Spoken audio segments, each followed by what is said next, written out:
प्यारे आका सल्लल्लाहु अलैहि वसल्लम जी शान आली जे इज़हार लाए बैतुल मक़दस में तमाम अंबिया किराम अलैहिमुस्सलातु वस्सलाम खे गॾु कयो वियो।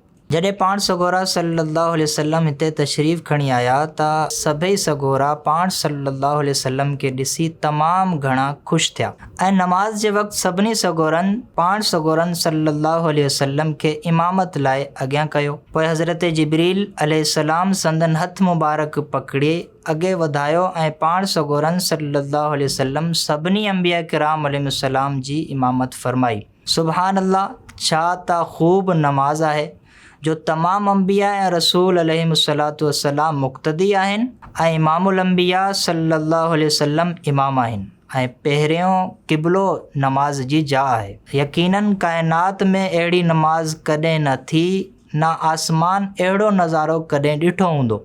बहरहाल अॼु मेराज वारी राति जे घोट हुज़ूर सल्लल्लाहु अलैहि वसल्लम जे अव्वल ऐं आख़िर थियण जो माना बि ज़ाहिर थी वियो ऐं इन राज़ तां पर्दो खजी वियो ऐं माना रोज़े रोशन वांगुरु वाज़े थी वियो, छो त अॼु पाण करीम सल्लल्लाहु अलैहि वसल्लम जेके सभिनी खां आख़िरी रसूल आहिनि, पहिरियां जे अंबिया ऐं रसूलनि जी इमामत फ़रमाए रहिया आहिनि। इन्हीअ राज़ खे बयानु कंदे आला हज़रत इमाम अहले सुन्नत मौलाना इमाम अहमद रज़ा ख़ान रहमतुल्लाहि ताला अलैह नज़म में फ़रमाइनि था, नमाज अक़सा में था यही सिर, आया हो मानाए अव्वल आखिर के दस्त बस्ता है पीछे हाजिर जो सल्तनत आगे कर गए थे। सोशल मीडिया सिंधी दावती इस्लामी प्लेटफॉर्म्स के लाइक्स फॉलो शेयर कयो, सब्सक्राइब कयो।